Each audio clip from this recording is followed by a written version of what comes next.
I am Lucy, 45 years old. I work part-time and do my best to care for the house and raise my daughter. I met my husband through a matchmaker. When I was single, I worked full-time in a female-dominated field. I found it tough to meet someone at or through work. I had always wanted to be married and did not want to wait till I was older. I chose to use a matchmaking agency and was introduced to my husband, James.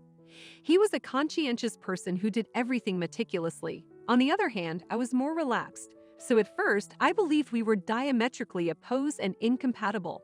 As we learned more about each other, we learned to respect our differences. We were so in love, it was difficult to imagine we met through a matchmaker. I was glad for my fortunate fate. When we married, James only wore the ring during the ring exchange since he was allergic to it.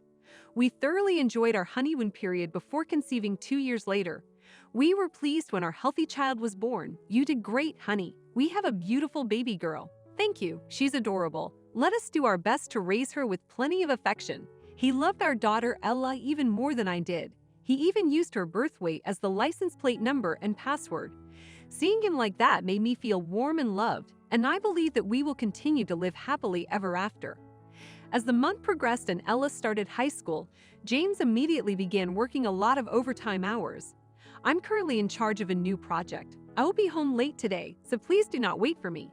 In the worst-case scenario, I will have to spend the night at the workplace. I understand. Isn't it tough every day?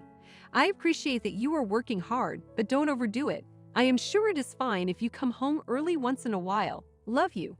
I was proud of him for rising through the ranks at work. However, he appears to be overworked, keeping himself in the study on his days off. I realized that he was fatigued and wanted some alone time. There were very few interactions with his family, which created a melancholy environment in the house. Ella has always been a daddy's girl since she was very young. Dad has recently spent a lot of time trapped in his study. I understand he's busy, but I'd like to hang out with him like we used to. She lamented beside me. I realized I needed to do something for her, so I offered it to James. Hey honey, why don't we go out to supper this weekend for the first time in a while? I was startled by his unexpected remark. You're kidding, right? You know I'm exhausted. Is this harassment? Why don't you just let me relax on my day off? He instantly struck out at me. You don't have to be furious at me. It's not good for you to be cooped up in your room all day.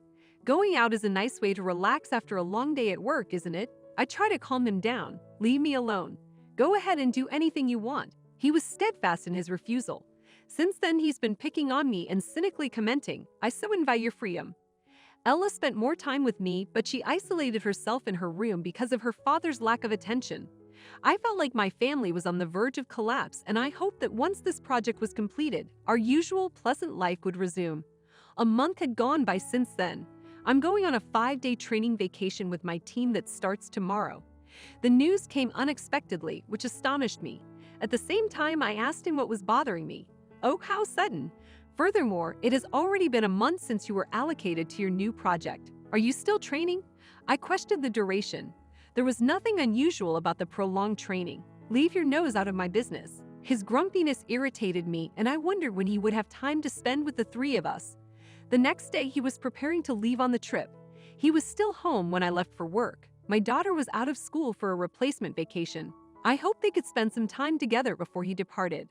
I was hoping they'd talk about some of the things that had piled up.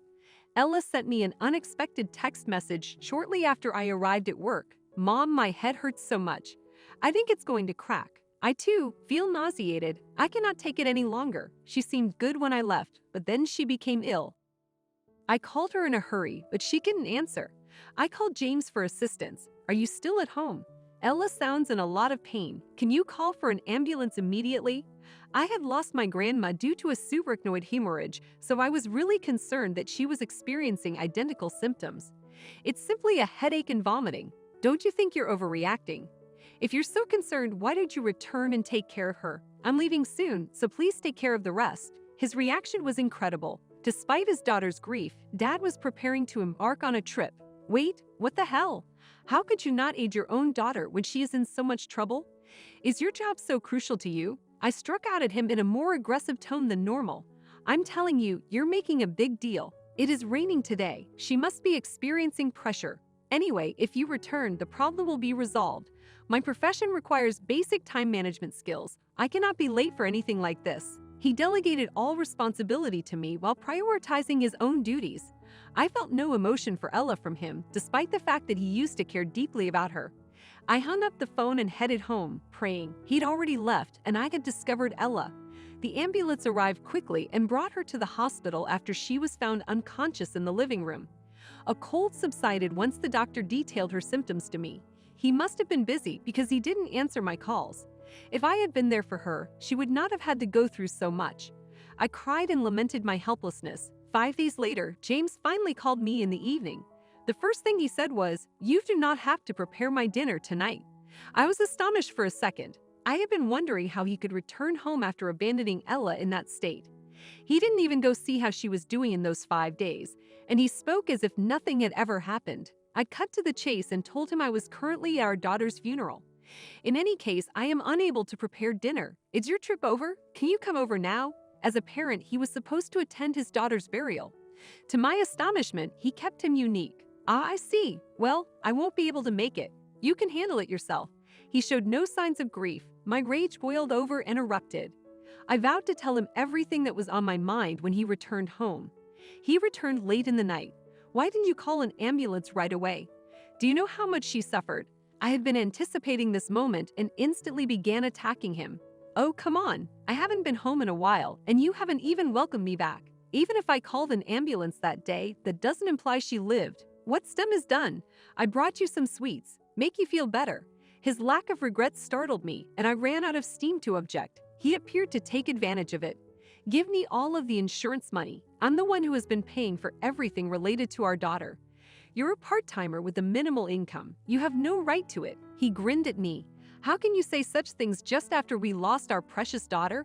It's not just about work. Why don't you think about your family a little?" His monstrous arrogance enraged me. However, I didn't intimidate him. "It is your job to care for your daughter's health. It is your fault for failing to perform your duties. It is a false charge to claim that she died because of me." He snapped back at me. I knew that debating with him would lead nowhere. I created an image that caused Ella a great deal of stress. "You hurt her and stressed her out to the point that her health deteriorated. Don't tell me you don't know anything about it." I presented it to him using Ella's phone. It was a photograph of him shopping with a young woman, arm in arm like a couple, on the day he left for his trip. Ella took advantage of being alone with him. She handed him the image she had taken and inquired about the affair. She also recorded the chat. He flipped out, knowing that would be a major issue if I found out. "How dare you? I guarantee you will regret telling your mother about this." He threatened her. Despite her discomfort in the hospital bed, she told me everything. "Dad has been having an affair with a young woman behind our backs." It was, and the shock and worry were overwhelming. I started experiencing headaches and nausea. He used to adore and care for me, but I can't take it anymore. "Mom, please, will you abandon him?" I wanted a divorce in response to Ella's request. James glanced at me unconcerned, stating it wasn't enough to prove his affair. I threw in copies of his correspondence with his weird daughters as conclusive evidence. "You can't be serious. You accessed my computer without authorization. I never told you my password." His expression shifted dramatically, and he was agitated. "I took some liberties. You used my birth weight for your car plate and PIN. I suspected you might have done the same with your password." Sure enough, I was correct. When I looked through his emails and the messaging software on his computer, I found plenty of evidence. He lied to me and Ella about being busy at work, but in reality, he had been almost complicit with the training vacation he claimed he was going on with his team was actually a trip with this adulteress on his paid leave. It is a breach of privacy to access someone's computer without their permission. He fought desperately, but I chased him relentlessly. Isn't it unethical to keep things hidden from your family? I also discovered evidence of you unlawfully taking corporate funds to pay off your lover. You can't get away with that anymore, can you? Admit it now." In a state of terror, he sank to his knees. As all of his wrongdoings were exposed, I informed him that I was returning to my parents' house and leaving. Several days later, we filed for divorce. Ella was supposed to be in my custody. I relocated her to my parents' house while James was abroad and concentrated on gathering evidence of his infidelity at home. Before he returned from his trip, I finished the relocating process. I lied to him about Ella's funeral. I wanted him to wait between Ella and his affair. He reasoned that if she was gone, the affair would not be discovered. He could also covertly repay the corporation with the insurance money. I recognized he was a scumbag. Even today, I cringe to think of it. I provided evidence of him squandering company money to his HR department, which resulted in his disciplinary discharge. He was asked to return exactly what he had spent. He regretted that the amount was so inflated that he couldn't pay it all at once. He was such a thorough man that he had carefully recorded his daughter's address and phone number on his computer. I contacted her and revealed the entire situation.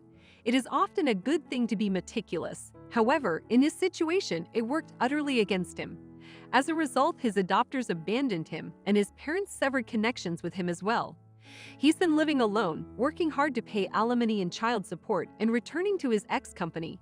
I've been told that he was so worried about stealing money from work that he took his stress out on me. I'm truly sorry. I merely succumbed to silly temptations. He'd apologized and attempted to rekindle our relationship.